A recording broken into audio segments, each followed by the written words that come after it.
That's what I'm talking about, son. Get you some of that daggone pie. Woo-hoo! Looky there. There's your bug-eyed big one right there. Getting started. We're getting started. Here's what I'm talking about. Gosh dang gorilla. Let's go, baby. Straight meat. God, look at that biggin.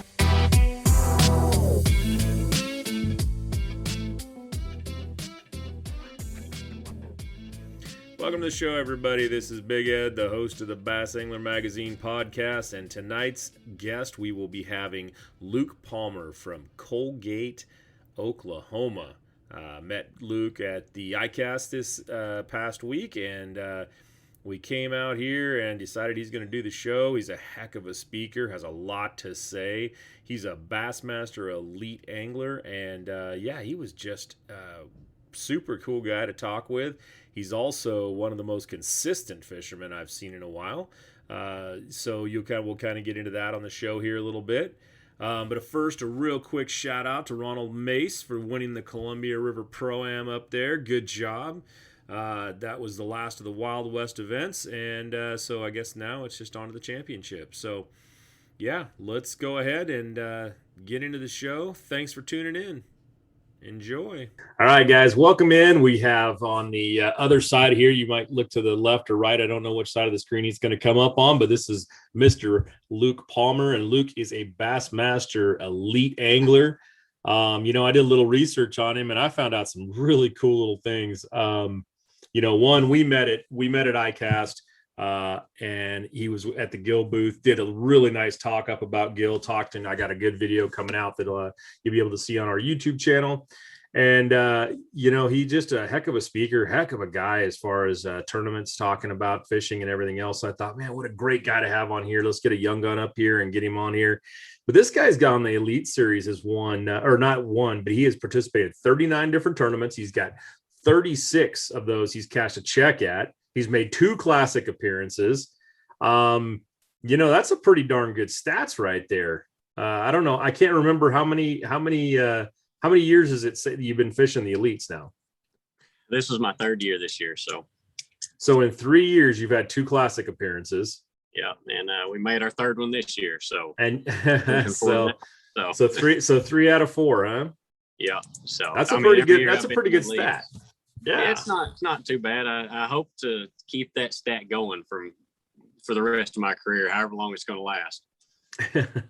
Well, for all of you watching right now, he's actually sitting at work. So he took some time out here. His uncle was behind us. He'll probably pop back in and out of there. So those on the podcast, you're not going to see it. So just don't worry about it. But he's back there. So he's at work at CNC Hardware down there in Colgate, Oklahoma, yep. Right? Okay. Colgate, Oklahoma. So he's going to be coming on, and we're just talking right now. We're going to see if we can't help you guys become a little better anglers. I mean, see if we can get you out there competing with this guy. Probably not, but we'll give you something to do on the weekend when you're out there fishing. I don't need to come in and start whooping up on me. Jeez. Well, you don't have to give away all your secrets, but if you give us 1 or 2, we probably appreciate it, right? Yeah, we can do that. I don't know how many secrets I have. I think mine's simplicity is my problem. So, well, that's all important stuff to know. That's probably one of the things I was going to ask you right off the bat is, what keeps you so consistent? I mean, that's 39 with 36 cash and a check. That's consistency right there. I mean, I don't know how you goofed off the other 3, but that's take it for what it is, right? Yeah. And what's bad is those 3 or so that I missed were tournaments that I was dialed like, boy, this is my time. And then it was like, no, this is not your time. I'm going to show you that it's not. So, but you're going to have those days. And I had 3 of those bad days. So we'll take them. Yeah, I'll tell you, for only 3 years, but so give us that. What is your secret to your consistency? What do you really focus on when you hit the water? I think it comes back from being here in Oklahoma where we have some good fisheries, no doubt. I mean, but they're not the greatest fisheries where we don't have schools of fish, I guess you'd say. Everybody talks about these ledge lakes where you pull up on a point or something, you got a school of 100 sitting out there.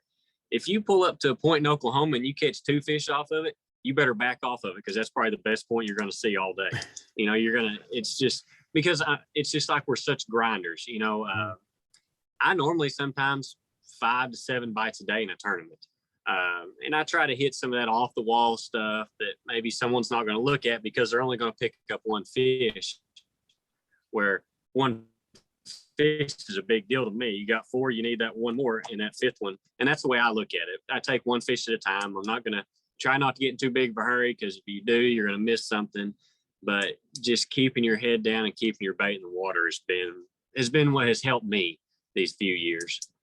Because back when I was coming up fishing team tournaments with my dad, I would hit 20 to 40 spots a day, running around hitting one stick here, one stick there, you know, a boat dock or something, and pick up 6 or 7, 8 fish a day. And that was just kind of how I fished. So I kind of had to learn to calm down a little bit once I got on the elites, because those guys find every one of those little sticks or boat docks that have a fish on it. You just you gotta have enough of them, but you also got to be able to fish an area out. And that's kind of what I've been doing more, is when I get to an area, putting the trolling motor down and fishing, because you can't catch them when you're running down the lake 70 mile an hour in your Phoenix. I mean, it's hard to do it, but it helps you get there faster. But you got to put your head down and fish. Yeah.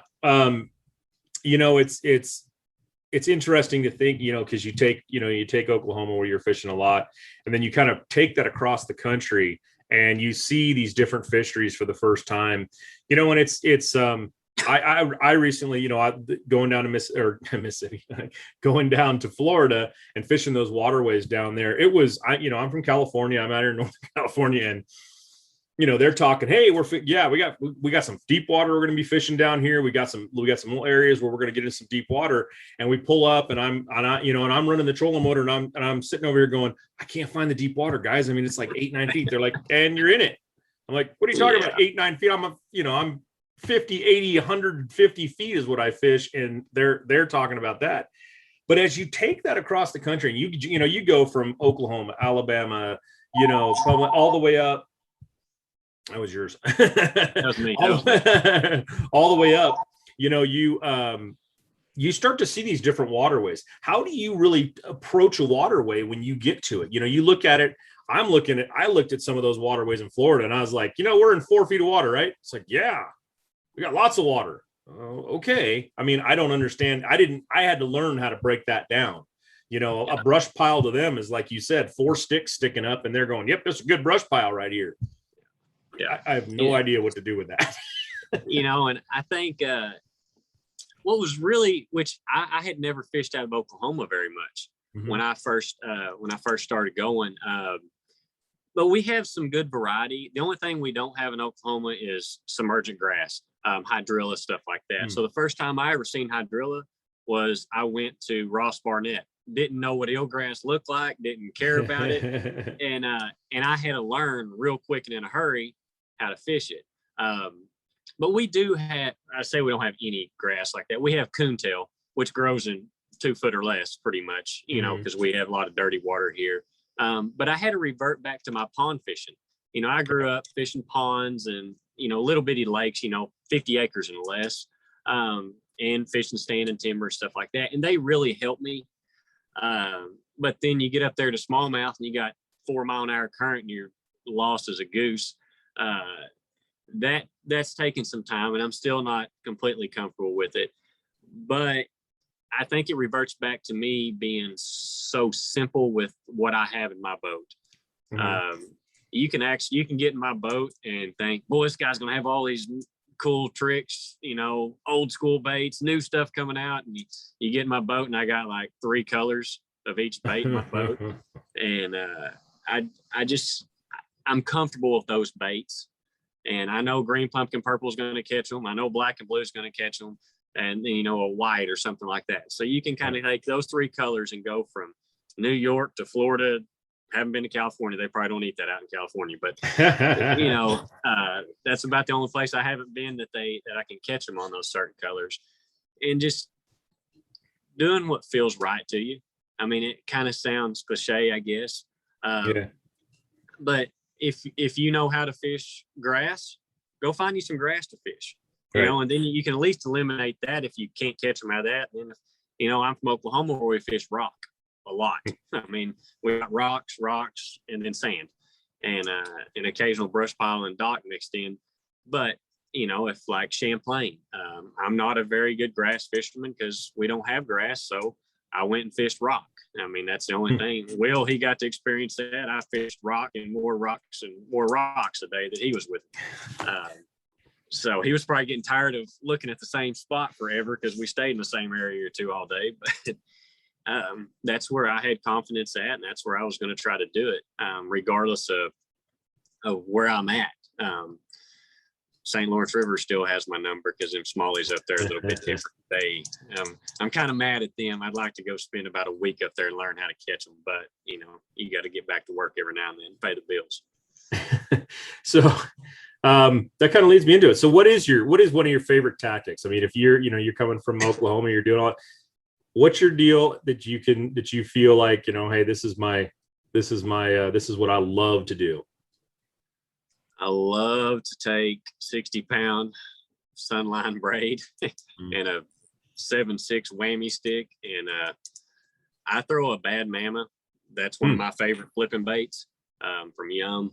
I mean, that's my deal. I mean, I can either throw it on an 1.25 ounce punching weight, or I can put it on a 1/4 ounce weight and go flip bushes or lay downs or bedfish with it, because that bait falls more like a tube than it does a beaver bait, which is kind of cool. But I've won a lot of money since I've been on the elites. I imagine probably 50% of my money's been on that bait. Gunnersville's been one of those places that has been really dominant for me because I can put a punching rod in my hand and go to work in that grass. And I mean, the first classic that I fished was at Gunnersville, and I was on a podcast with a guy, and he said, Luke, he said, it was in Oklahoma, and he said, we don't have grass in Oklahoma, and you went punching in a classic. How do you do? So, man, that's the only way I could get bit, that I felt that I could do well in that thing. And I said, well, I went punching, and it was at the Bad Mama, and that's I ended up 15th in that one, which wasn't terrible, I didn't think, but just I felt confident in that bait, and it's kind of rolled on since then for me. Okay. So, I was just going to ask you, what's your moneymaker? But apparently that's your moneymaker too, huh? I put that dinger is really, we throw a stick bait a lot in Oklahoma. But that dinger, I've really learned to use it. I didn't know what a wacky worm was until I got on the elites. I'd heard of it, but I was like, I don't have that stuff around here. And I've got to use it quite a bit. And just, Texas rigging a dinger in Florida is the deal. You can catch on that year round down there. And but those two baits have really been my major players for me since I've been on the elites. Well, I'll tell you what, if you get a chance, you got to learn how to get you out here to California, because if you like flipping, boy, there's some flipping out here. I've been wanting to. I've got a buddy who's from here. He's one of my best friends. He was out in California, fished Casitas, Castaic, and all them, and he said, you need to go out there and try it. Yeah, you need to go north when you do, though. Get out of that southern water. Come up north here. We'll get you on there. We got the Delta, we got Clear Lake, we got all these lakes that are just chock full of grass, and flipping and pitching is so much fun up here. So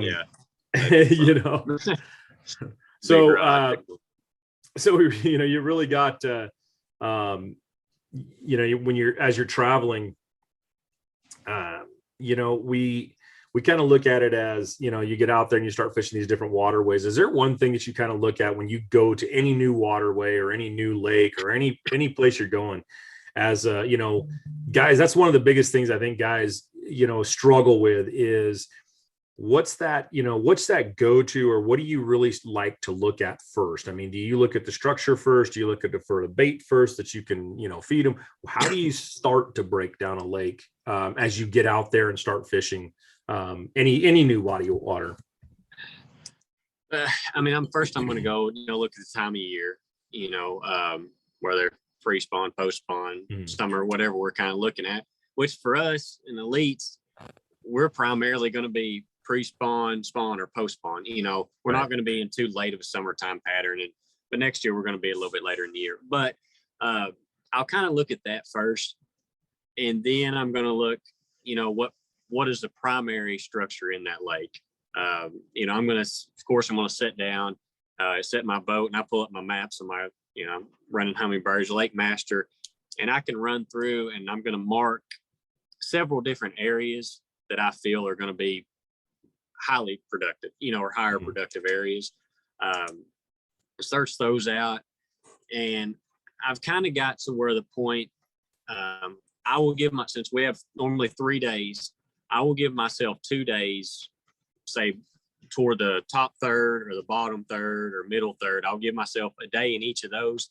And then I'll go back to those and expand in that area that I felt was more productive than the other one, because some of these lakes are so big, you have to figure out one area. You can't be running from one end to the other because you're going to be running too much. And like I said, and that goes back to keeping your trolling motor in the water and fishing instead of running around so much. Because to me, if you get to run around too much, I mean, yeah, you can pick up fish here and there, but when you start following those groups, because we've got to fish some good group areas that have groups of fish, and you can kind of figure out those sweet spots amongst those areas and get more in tune with where those fish are going or what they're doing or moving in or out. But just it's really, it seems like I've been doing more work before I get to the lake here in the last year and a half than I have the first year. When I first got there, it was, I got to make 3 laps around this lake before I figure out what's going on, which that was just being new. I'm getting a couple more years on me now and noticing that there's fish in just about every part of the lake you go to. It's figuring out where those fish are in that creek or bay or, wherever you're at. Right. And and also it's what you feel comfortable doing. I like to go flip, or you might like to throw a crankbait, find an area of the lake that suits that style of fishing better. I'm going to be more of a creek or a bay area fishing, or you're going to be more of a point or a riprap guy.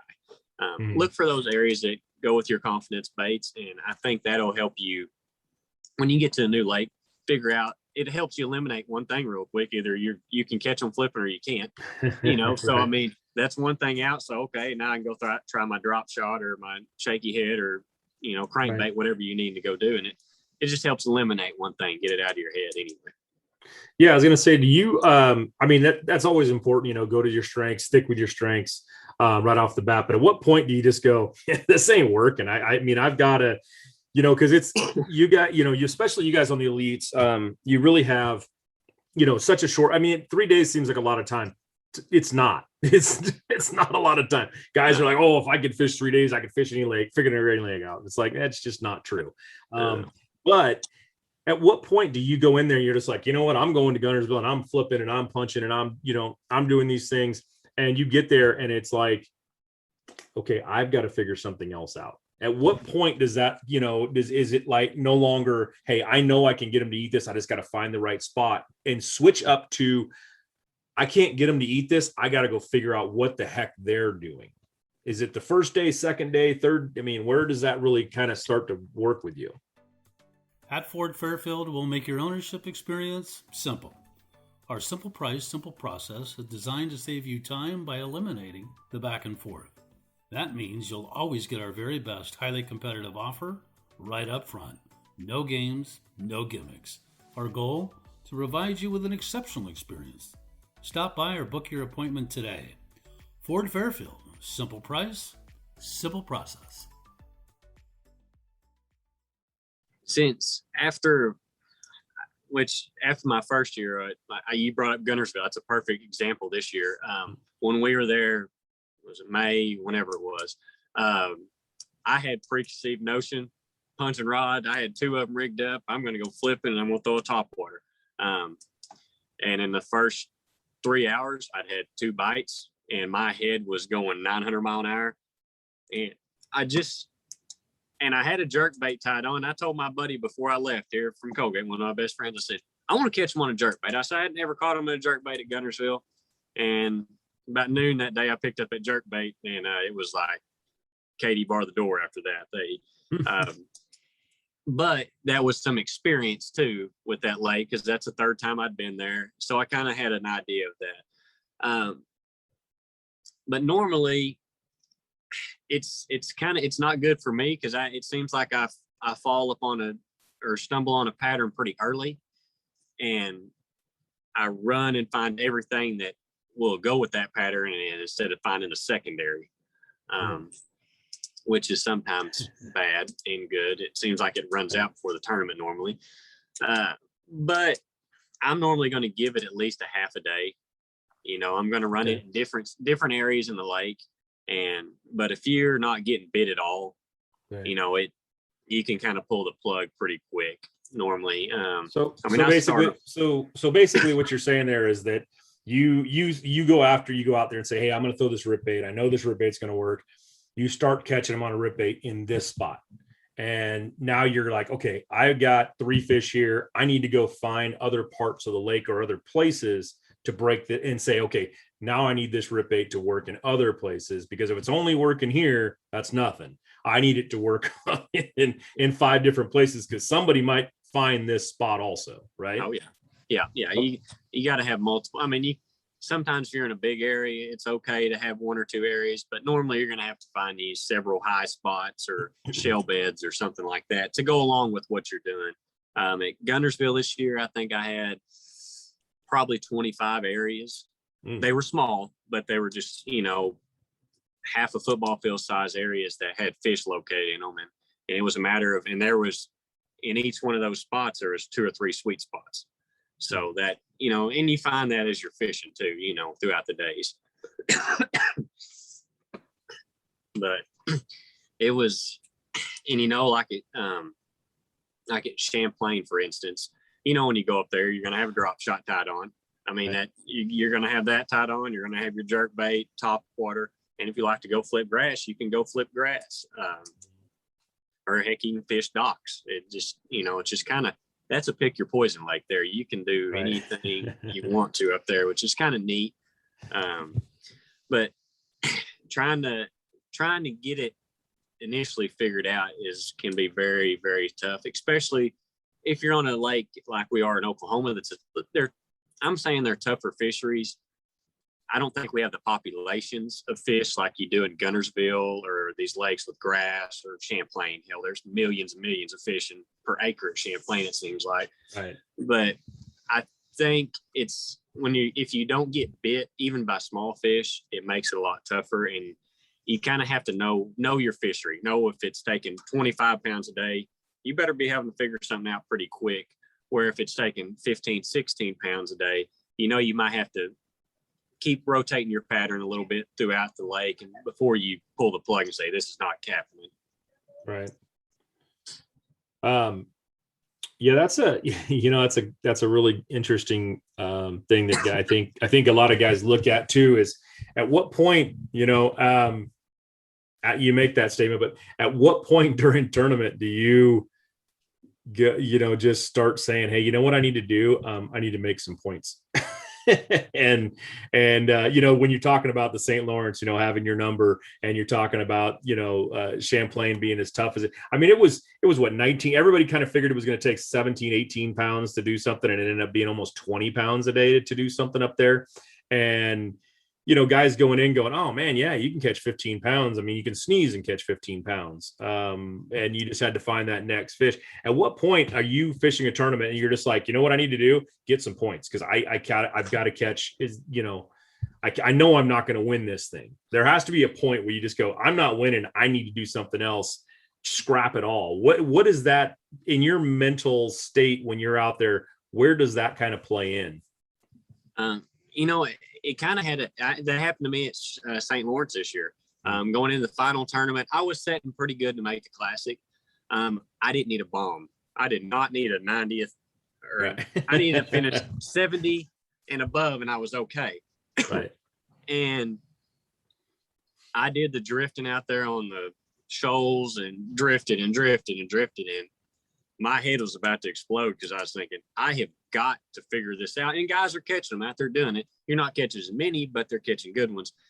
And I picked up a jerk bait, went caught some fish, and it kind of gave me a little bit of confidence. And I knew it was going to be one out in the lake. If I'd have been sitting in the top 10 in points, I'd have probably ran to the lake and took my chances. But I knew that I could also go out there and blank, because I don't know the lake as well. if the wind blows 30 mile an hour one day, you can't go to the lake, or unless you're going to try to kill yourself. And that just wasn't in my deal. And I found a couple little areas that had a bunch of fish, and just said, if I can catch me 15, 16 pounds a day, I'm going to make the classic. Because when you're out of the angler year points, Right. the classic's all that's in your head. I mean, that's all you can think about, because I'm starting to figure out that classic's pretty big deal. You got to make it. I mean, that's the show. I mean, it's a lot of fun. But you know, when you and sometimes those fisheries that you don't know as well are the things that you can stumble upon and don't realize that you have a gold mine under you. And because you maybe just fish an area a lot harder than you would if you thought you had everything figured out. Right. But it's hard to just go fish for a few extra points, because you want to, but you can go look at statistics over and over again. Van Dam's won more tournaments than I'll ever fish probably. And look how many years he's been fishing compared to how many he's won. Right. When you know, Polnick, look at him, his greatest. I mean, he's a hell of an angler and good everywhere. And he's won 4, 5, 6 times, whatever it is. Right. And when it happens, it just happens, you know? So you fish as hard as you can. And if it happens, it happens. If it don't, you dang sure don't want to bomb. You just got to keep your head above water. I was with Hackney. First time I ever met him, I did a show with him down in Texas. And we were talking, and he said something that kind of intrigued me, I guess.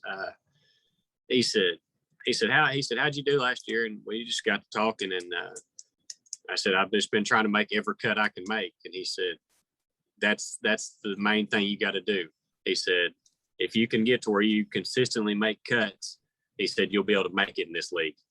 Mm-hmm. And it's a lot easier said than done, I can guarantee you, because these guys everybody gets better every year. You know, I mean, I'm better than I was the first year. I feel like I was a little more versatile. I have a spinning rod in my boat now. So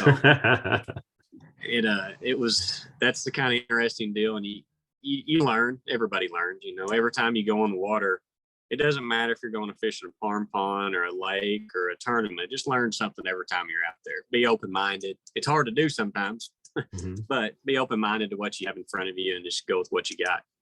Yeah, we all get stuck in our, hey, I love to do this, I love to do that. And you go out and want to push it and force feed those fish. And, you know, learning how to listen to the fish, you know, listen to what they're telling you, you know, and I think that's basically what most of those guys are out there. Then they do so well is that, you know, guys like Hackney, I've watched him fish, and I've seen how different, you know, and he loves throwing that swim jig. He loves throwing those things, but every once in a while, you know, he'll sit there and go, I can't get him to bite this. So he doesn't stop fishing. He just says, but I can get him to bite this, you know, and I think that's what separates, you know, the level you're fishing from the level that other, you know, most weekend anglers are going out and doing. They like to, you know, they get kind of caught up in their everyday thing. And that's what, you know, here we're trying to give you that little extra, hey, listen to these guys, because this is what they're telling you that is working on a, you know, this higher level.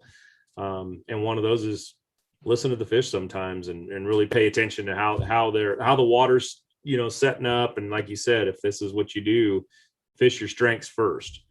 And if those aren't working, figure something else. Yeah. You know, and the thing I've dealt with, I haven't got to fish back home here very much. I think me and my dad have fished 3 or 4 tournaments, and we used to fish 25 or 30 a year together. And we fished, like I said, 3 or 4 in the last 3 years. But I was so conditioned to how I was fishing back then. I was a spot guy, you know, I said fishing 20 to 40 spots. Well, I had 20 to 40 specific banks or docks or rock piles that I was fishing. And regardless if I practiced and caught a fish there, I was still going to hit it in the tournament because I was listening to my past. I wasn't exactly fishing how I should have at the moment. And, you know, you can do well in a lot of tournaments because of that. But it seems like those guys that just, they would do decent in tournaments, but in the 2-day tournaments, they would excel because they would fish they weren't fishing spots. They were fishing locations of the fish or what, the actual mood of the fish, where I was fishing, running all over like crazy and hitting little spots, and they would pull up and they'd fish an area and where the fish were instead of fishing for one or two fish like I was. Right. And that's a hard thing to get out of, because when you fish the same lake over and over, it kind of gets monotonous. Right. That's what I've kind of been. I'm going to get to fish a little bit with my dad here this fall, which is going to be good. And I'm glad, because I'm going to get to bring back some stuff that I've done on elites and some different fisheries, how to fish current a little bit better. So I think it's going to help. And it's going to give me a fresh mindset to us going out and fishing the lakes that we've always fished together. And I think that'll really help, because just keeping a fresh mind is hard to do, because when you go to the lake, you want to go catch fish, even though you've worked all week on Saturday, Sunday, whatever you get off to go fishing. Right. You don't really want to go look to find new spots. You kind of want to go catching. It's hard to just go fishing around. You want to go catching, and that's right. a hard thing to do. Yeah. Because trust me, I don't like just fishing around. I like to go catch something every now, especially when you work 60 hours a week. So you want to go and enjoy it. Yeah, no, definitely. That's why that's why we go out to do it, is just to have fun. And as much as people go, it's not about the fish, it's not about catching. Horse Bucky, it is too. Yeah, I guarantee you it is. I ain't never seen anybody happy when they came home and hadn't caught a fish. Yeah. Well, I went out there and blinked. That was a fun day, Yeah. We just left ICAST, and you're out there. You saw a lot of the same stuff I did. Anything really catch your eye? Anything new coming out that you want to tell people? It's like, dude, you got to go check this thing out, because it's impressive. You're probably gonna say I'm partial to it, but it's Gill. It's Gill. Yeah. The Gill stuff. I mean, I got their stuff on right now. I literally wear their apparel in everyday life, not just fishing, not just I'm gonna go work Cal later, and it's just, that's it. I mean, it's part of my everyday life now. But Is that Gill's new thing? They're coming out with Western wear. They're gonna come out with all the stuff for the Cowboys. Yeah, we might try it. I mean, they get into everything else. So, and it works. It holds up. So I'm gonna say product proven. But the Expel they came out with, we talked about it.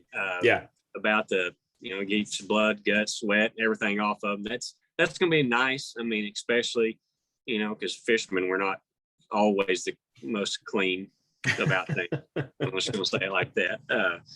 But the rain suits have been awesome for me. Yeah, you're out there, and I mean, this is one of those sports that we don't stop for anything except for lightning, and I think that's it. That's about it. That's about it. Potential tornado. Don't worry about those. It'll go around us. That'd be fine. little extra wind never hurt nothing. No. I didn't get to walk around as much as you probably did. I kind of had to work a little bit, which is kind of overrated sometimes. But, I enjoyed it. I got to meet a lot of people. Got to meet you guys. It was a lot of fun talking with y'all. Booyah's got a new jig coming out, swim jig that I've actually been using quite a bit. And it's got a little different head design on it. And, that pond scum, it's kind of a pain in the butt. It gets on your head of your jig, and it drives you insane. Well, how this is designed, it seems like it sheds it off of it a lot easier, and it'll come through that grass and stuff a little bit better. That little slimy green stuff that can't get off of nothing. Yeah, exactly. Except for this jig and the Excel. So Expel. Yeah, you can use that. Expel. Sorry. If we get some Expel on that jig skirt, there's no telling what can happen. We can come right off. Probably. But that was a couple of the main things that I seen that that caught my eye. I mean, I was part of the Expel part, so it really caught my eye a lot. But those are the couple of things that pushed that I really liked. I mean, the Pradco booth, which it's got Yum and Booyah and stuff like that. They've got some really good kits coming out. They got like a dinger kit. It has everything in it to where I actually have one in my boat. That way, if I want to grab it and I can go pond fishing, it's got sinkers, hooks, weights, and all the dingers that I throw, and it's right there in one set. You don't have to go buy a bunch of stuff that you might not necessarily need, or if you don't maybe not necessarily understand what you need, and it kind of breaks it down for you, and it shows you how to hook it up and everything on it. So that's good, for a beginner fisherman, especially. Like I said, I still got one. It's not not all beginner stuff. But they had some good things come out through there. Their kits and everything, I said, have been good. And it's actually, they're not kits that are like, oh, they put this junk in there, stuff they didn't sell. Actually, all the stuff they got in their kits is everything that's in my boat. It's not just, like I said, it's not just hoopla stuff. It's actually stuff that works. So, and I enjoyed that. That's one thing. I mean, because I've seen kits that you look at and you're thinking, why in the heck would I buy that when I'm going to use one thing out of it? If you're for buying kits, if someone wants to do it. But that was the main two things I looked at. I really liked.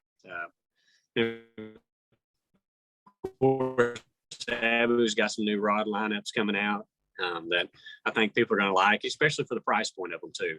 Because you know how this stuff's getting so expensive on everything, and it's not just about going out and buying a cheap combo anymore. Heck, you spend $300, $400, $500, $600, $700, $800, $1,000 if you want to on them, and there has combos around $100, which is going to be nice. So I think if people can kind of afford to go out and go fishing. Yeah, and that's important. It is. I've said that many times. Is that if you're at a certain level, you're going to want. I don't know. I look at it and I go, there's only certain techniques that I really need that super extra $400 rod that I have, for this or that or the other. If I'm throwing a spinnerbait, I probably don't need a $500 rod to tell me I got a bite, No, you could probably sink one out there on a stiff rod if you wanted to. Yep, I could probably be out there with something and just catch them, and notice that, oh, look, there's a fish on my line. But yeah, it's one of those things that when you do start seeing some of these better quality and they're coming, I talked about this actually at the show, and that, God, 20 years ago, holy moly. G Loomis was the rod. I mean, there was no, if you wanted the best rod on the market, you wanted, hey, this is what it is. It was G Loomis. There was no hands. Nobody would argue with that. It was top of the line. His best rods back then, when Gary was making them, his best rods back then are probably some of the medium rods now. The technology is so much there. And it's important that people understand that just because you're paying $100 for a rod doesn't mean you're getting a horrible rod.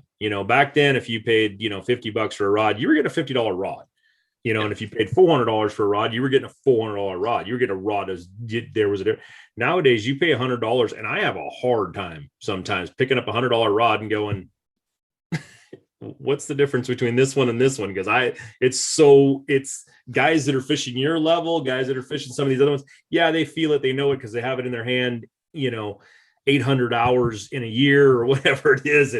And you feel it, it. But for the average guy, like you say, this combo coming out, it's a good rod. It's a good, it's solid, and you can have some confidence in it. So, do you know what was on my boat for last year and this year? If you tell me an ugly stick, I got to hang up. No, I was throwing the white Veritas's. Right. I love those $100 things. rod. Yeah. I mean, and I didn't have any problems with them breaking. And this year I did get some veracities. And they're lighter. But other than that, I was very pleased with the rod at $100, and I'm fishing for a livelihood other than working at the store. Exactly. So, I mean, that kind of, it can be done. It's not, you don't have to go out and, like you say, you don't have to go buy a $500 combo, especially the average person. I sell rod and reels here at the store. And, most everybody's going to go pond fishing and the small lakes, and you want to be able to go enjoy it. You don't have to, I've had several of them get the old tips shut up in the tailgates around here. Right. But so if you did that to a $400 rod, you're going to stroke out. But I just think it's more important to if you go into a place, pick up you 2 or 3 rods, get what feels right for you.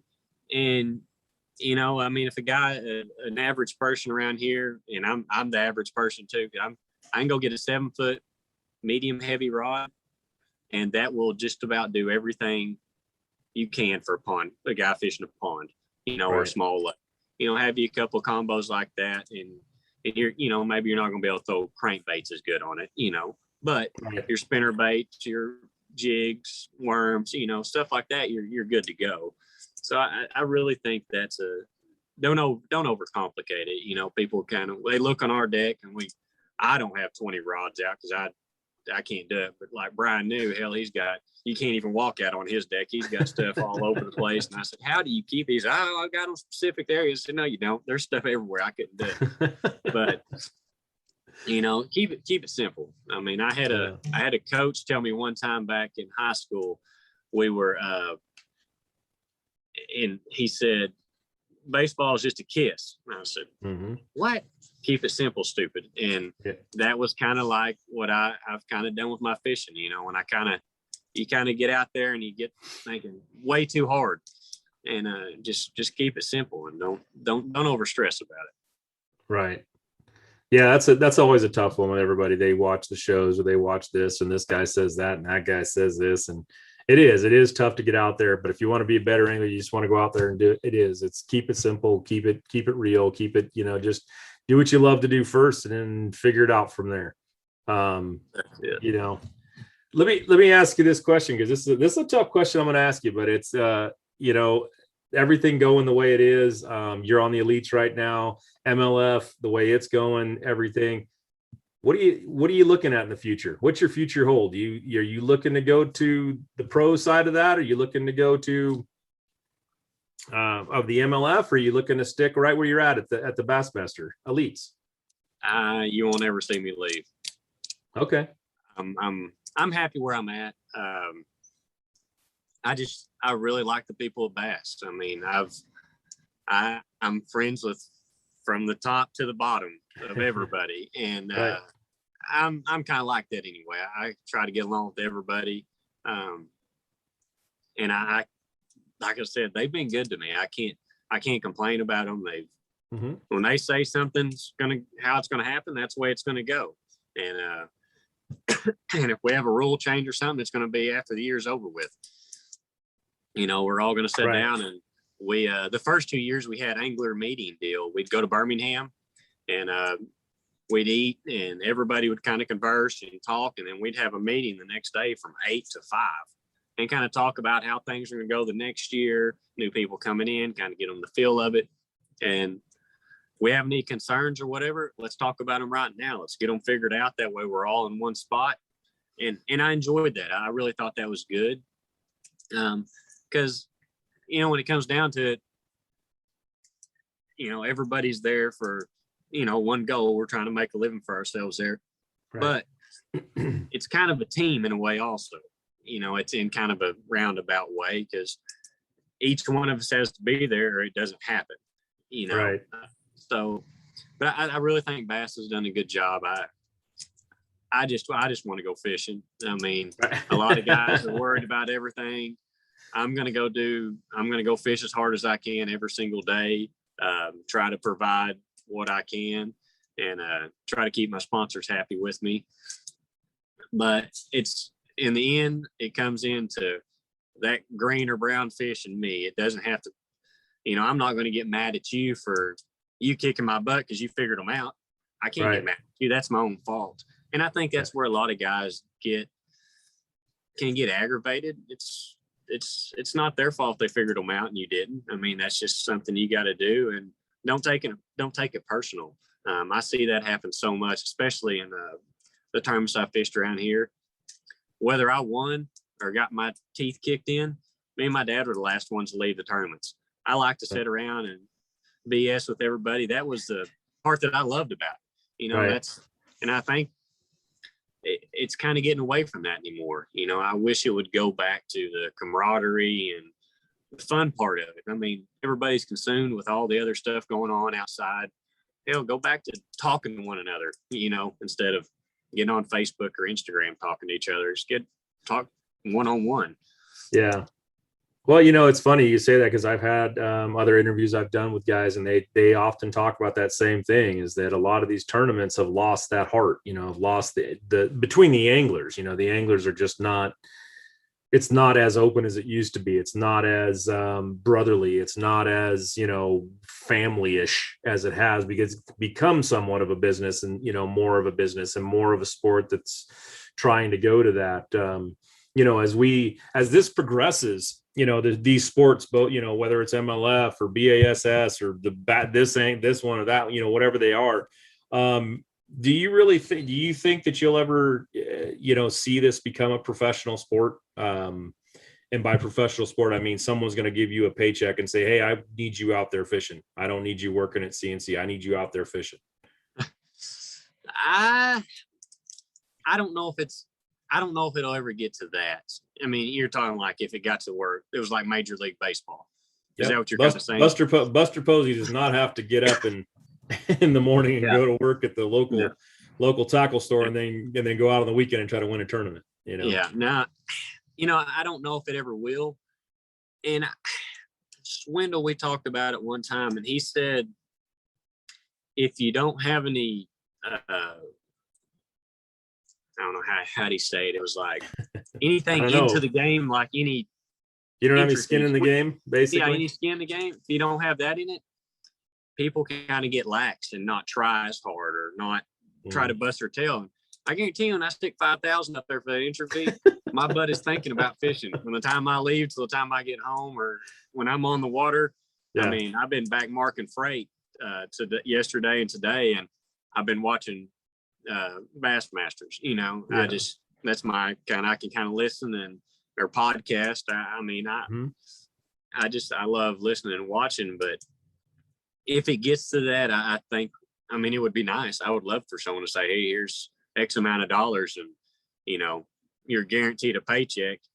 Yeah. I mean, but your competitive nature. Do you really think that would take the life out of it, though? I mean, honestly, if you talk about a basketball player, baseball player, whatever, and it's like, do you really think that competitive drive is gone because someone gives them a paycheck to do it? It wouldn't for me, because that's that's the reason I still fish. Right. Because if I didn't have that competitive nature, I wouldn't fish tournaments. There's no way. Right. There's too much stress involved for you to not love it. I could kind of see it happening though, because say if you're not having a very good year, you could kind of lay down.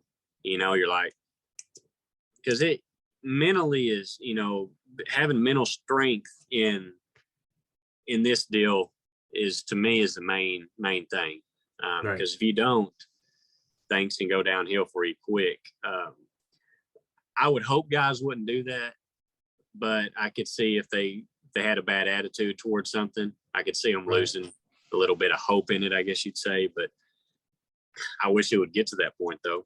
I mean, that would be real nice.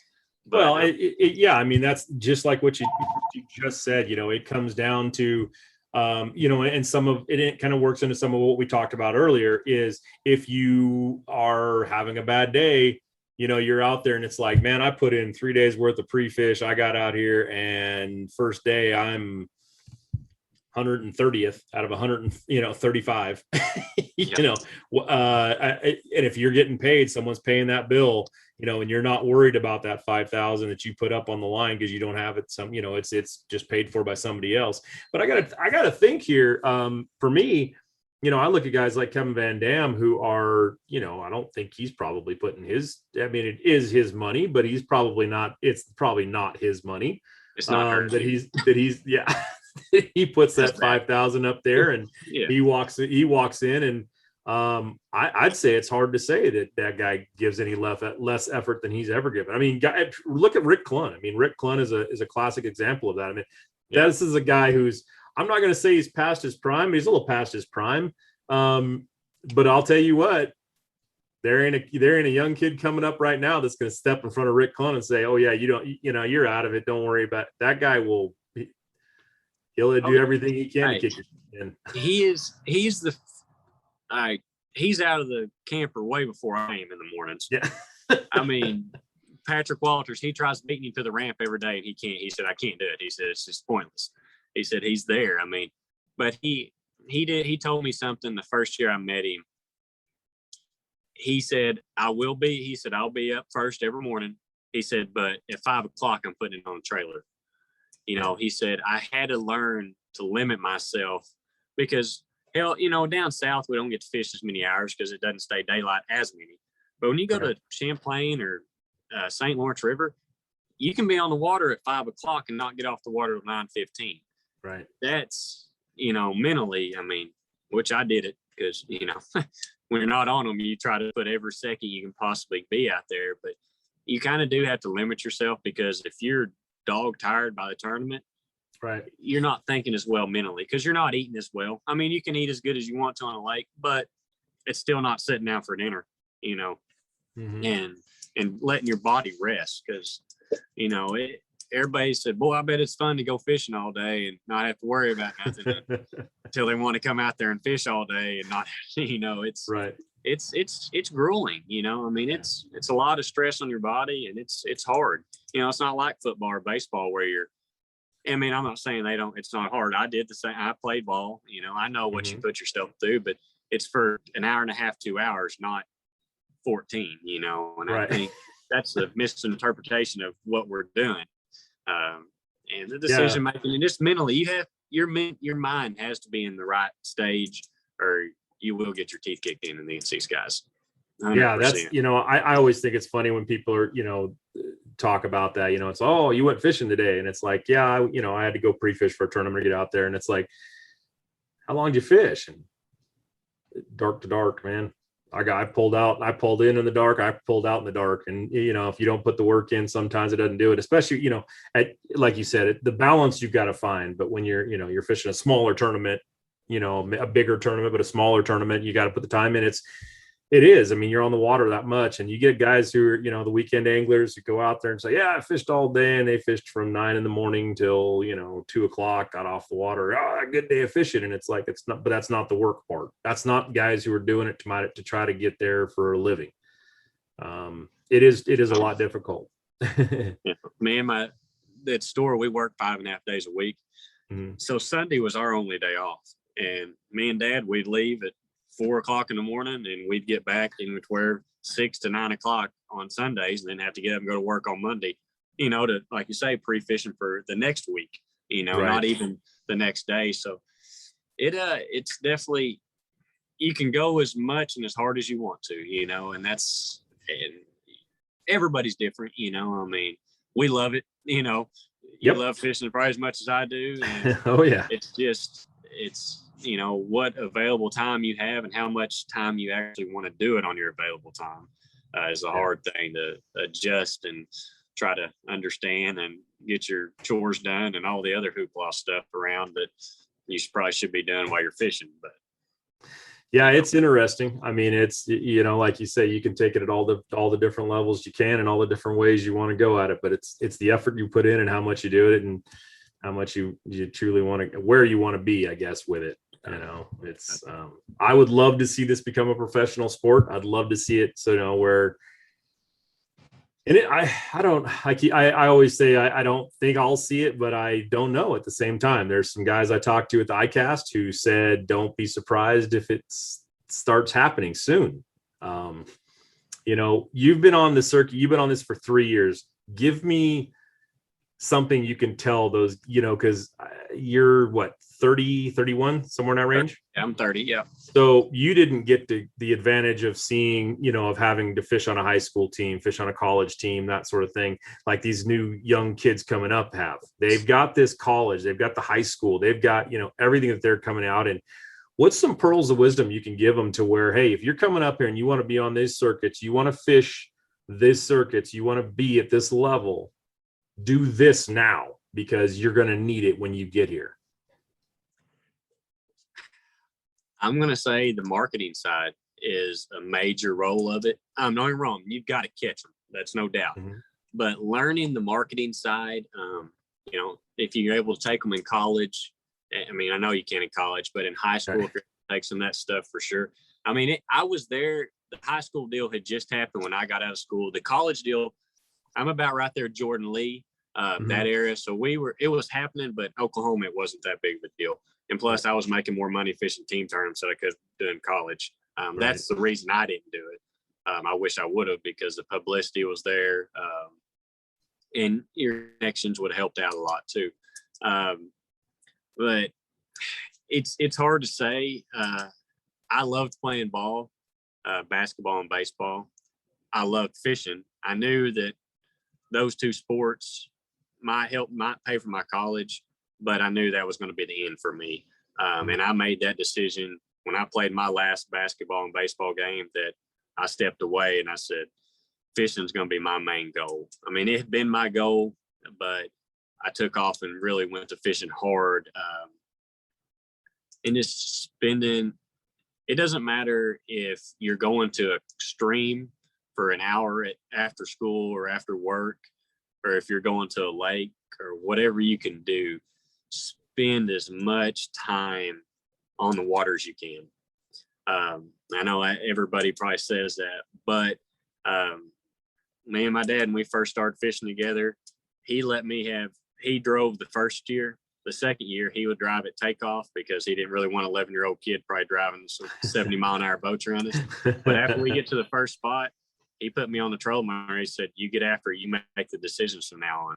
So we got our teeth kicked in for the next 6 or 7 years because, we fished. I had to fish against like Jeff Reynolds and Jeff Crete, and Edwin had just left by the time I got in, which didn't hurt my feelings too much. But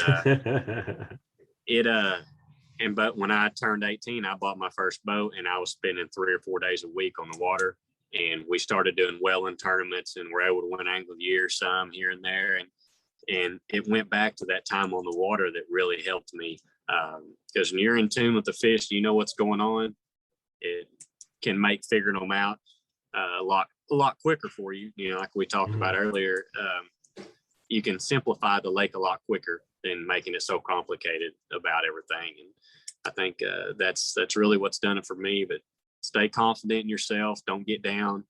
Even whenever things are a little bit tough, don't get down. Don't quit. Akinele says, never quit, never give up. And he was right on point with that. You can't, because I've won several tournaments in the last 3 minutes of fishing. So you never know what's going to happen, and have a shooter's mentality in basketball.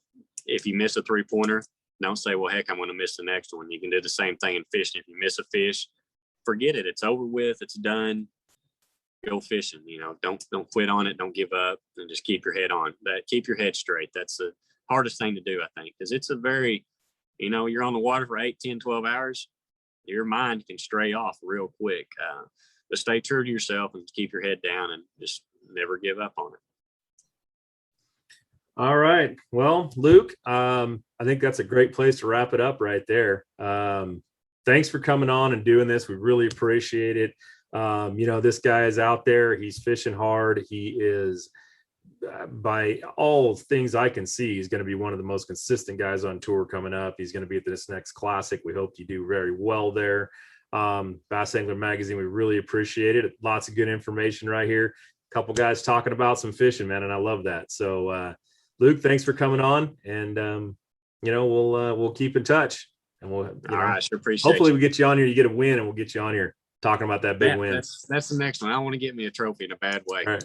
Well, if nothing else, just if nothing else, just do it so you can come back on the show. That's it. I guarantee it. All right, guys. Well, I'm going to sign off right here. Thanks for tuning in. Big Ed saying, you know what? Thanks for doing that. Bass Angler Magazine. We're trying to make you a better angler. Having guys like Luke on here, and we'll have the next one on soon. So thanks for tuning in. All right.